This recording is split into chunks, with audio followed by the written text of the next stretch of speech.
કપડવંજમાં કોંગ્રેસ દ્વારા સત્તા પક્ષની સામે જબરજસ્ત વિરોધ નોંધાવવામાં આવી રહ્યો છે, જેમાં સમગ્ર બાબત એ છે કે કપડવંજ તાલુકા પંચાયતના પ્રમુખ પદ માટેના રોટેશનનો બદલાવ લાવવામાં આવ્યો છે, જેમાં આ બદલાવને કારણે કોંગ્રેસ દ્વારા વિરોધ નોંધાવવામાં આવ્યો છે, જેમાં આંબેડકર સ્ટેચ્યુથી લઈને રેલી પ્રાંત અધિકારીની કચેરી પહોંચી કોંગ્રેસ દ્વારા આવેદનપત્ર પાઠવવામાં આવ્યું હતું, જેમાં તાલુકા પંચાયતના પ્રમુખનું 2021નો રોટેશન રદ કરીને 2023નો રોટેશન હુકમ કરતા વિરોધ નોંધાવ્યો છે, જેમાં કપડવંજના બાબા સાહેબ આંબેડકર બાવલાથી પ્રાંત કચેરી સુધી કોંગ્રેસે રેલી યોજી હતી અને ભાજપ સામે આકરા પ્રહારો કર્યા હતા અને વિરોધ નોંધાવ્યો હતો, જેમાં કપડવંજ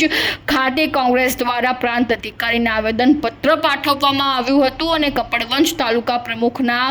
રોટેશન 2021 પ્રમાણે અનુસૂચિત જાતિને મળેલ છે અને બાદમાં રોટેશન 2023નો જનરલ કરવામાં આવતા અન્યાય થયો હોવાના સૂર કોંગ્રેસ હાલમાં ગાઈ રહ્યું છે. કપડવંજ તાલુકાના કોંગ્રેસના આગેવાનો,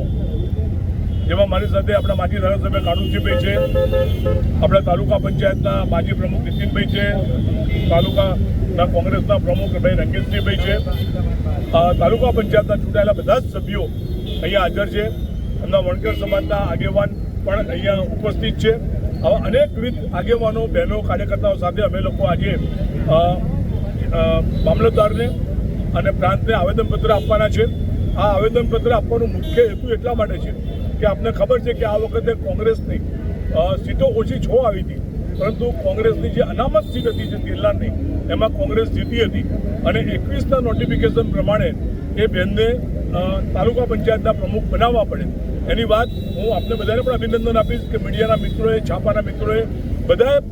પ્રસ્થાપિત કર્યું હતું કે હવે આ વખતે કોંગ્રેસની બહેન એ તાલુકા પંચાયતના પ્રમુખ તરીકે બેસશે. હું માનું છું કે આ એમના પેટમાં તેલ રેડાયું અને એના કારણે કમનસીબે 23નું ત્યાગથી લઈ આ સાચું ખોટું ભગવાન જાણે, પરંતુ 23નું નોટિફિકેશન એવું છે કે ભાઈ આ સામાન્ય સીટનો રોસ્ટરમાં સામાન્ય સીટ છે એ આપણે પ્રસ્થાપિત કરવા માટેનો પ્રયત્ન કર્યો છે આજે. અને બીજું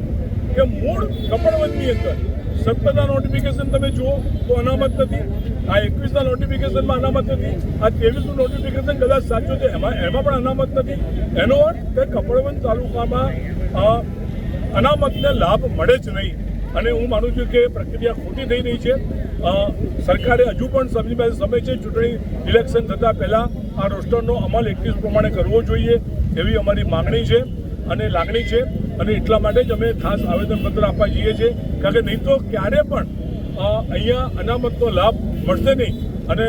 સંવિધાનની જે વાત આપણે કરીએ છીએ એ સંવિધાનમાં સાચા અર્થની અંદર એ દલિતોને આપણે ન્યાય આપી શકીશું નહીં. અને એટલા માટે જ આજે મારી વચ્ચે આ વણકર સમાજના બધા જ આગેવાનો, રોહિત સમાજના બધા આગેવાનો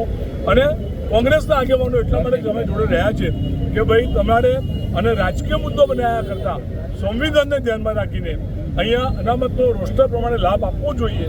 એટલા માટે આ બેનને તાલુકા પંચાયતના પ્રમુખ તરીકે મૂકવા જોઈએ, 21નું જે નોટિફિકેશન જે છે એને અમલ કરવું જોઈએ.